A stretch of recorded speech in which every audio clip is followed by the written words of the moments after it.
ما تهدى يا ابني يا منعم عشان نعرف نتكلم. امال اصل يا عم خوخه بنتك دي ولد يا منعم. نعم. اهدى الاول وكلمني. لو ماخدك قلمين. انا صحيح ما بقاش فيا نفس اشيل ايدي عشان اديك قلمين، لكن اهو تبقى تشيل انت ايدي بقى عشان اخدك القلمين. انا تحت امرك يا عمي. اهو كده بقى نقدر نتكلم. ايه مزعلك خوخه من ايه؟ مش مزعلاني بس يا عمي، دي قرفاني صدى نفسي، يعني بضطر عشان اخش البيت دلوقتي قبل ما تفتح الباب امص ليمونه. ماهيتي ضايعه على الليمون يا عمي. طب والله كتر الف خيرها، بتخليك كل يوم تمص ليمونه. ومص الليمون يا ابني في الشتاء يمنع البرد. عايز زوجة احسن من كده بقى؟ يا عمي مش الحكايه في الليمون، ده انا كل ما ارجع البيت الاقيها شعرها منكوش، صح، ووشها ملح وسباب، صح، وهدومها تصد النفس، صح، وشكلها زي النداهه اللي بيخوفوا بيها العيال، مش كده؟ فعلا يا عمي، لكن حضرتك عرفت ازاي؟ دي حاجه بالوراثه يا ابني. نعم. امها كانت بالشكل ده انا ضيعت نص راسي برضو على الليمون، لكن اخيرا يا منعم يا ابني عرفت اعدلها. انت اتخانقت معاها؟ هعمل ايه يا عم من غلبي؟ غلطان و60 غلطان.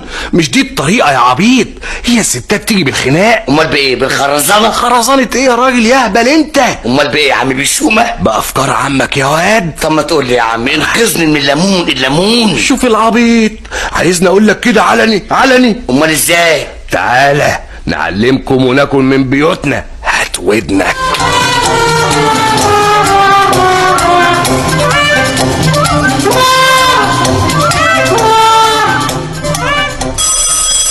ايوه طيب اتأخرت كده ليه يا منعم؟ معلش يا حبيبتي، بس انا انت ايه؟ اظن هتقولي بقى انت صديتي نفسي اما شفتك بكده، مش كده يا اخويا؟ ما انا ما اقدرش بقى كل يوم بعد ما اخلص حاجة البيت اقعد ازوق لك. لا يا حبيبتي على كيفك، بس اصل انا انت ايه؟ ما انا عارفاك هتقعد بقى تتريق. ما هو حاجة بالعقل، مادام لا ورايا حفلة ولا ورايا فرح خلاص يبقى مفيش حاجة افضل كده في البيت. لا على كيفك يا حبيبتي، انا قصدي اقول لك بس يعني ان انا انت ايه؟ مبسوط. انا مبسوط، انا منشرح. يا سلام، يا بختك يا حسون. انت ايه حكايتك النهارده؟ ايه ده؟ ايه انا مبسوط انا منشرح يا بختك يا حسونه؟ حسونه ده يطلع انت عندك كحه؟ لا ده موظف جديد عندنا في الشركه وجاله مغص النهارده. وعشان جاله مغص تقوم تقول يا بختك يا حسونه؟ لا انا مش بقول يا بخته على المغص. امال على ايه؟ على مراته يا خوخه.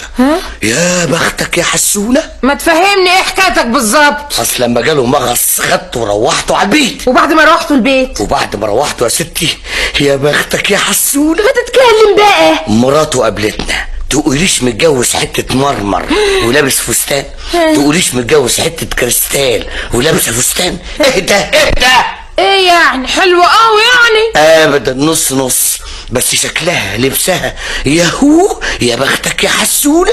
انت روحته الساعه كام؟ الساعه 11 وكانت لسه بتعمل حاجه البيت، انما شكلها بقى لما قابلتنا وهي لابسه بقى الحاجات اللي بتعمل بيها البيت. شعرها ملفوف معرفش ازاي، ولابسه حاجات بسيطه كده معرفش ازاي، وشكلها كان معرفش ازاي.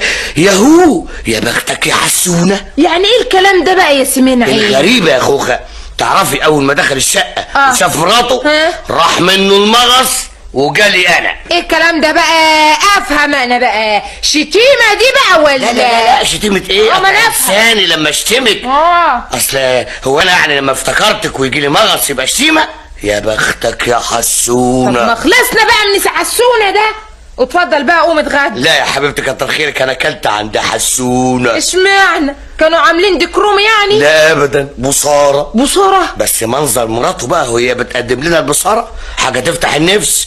تقوليش البصاره دي ايه؟ مهلبيه، بسبوسه، عيش السرايا.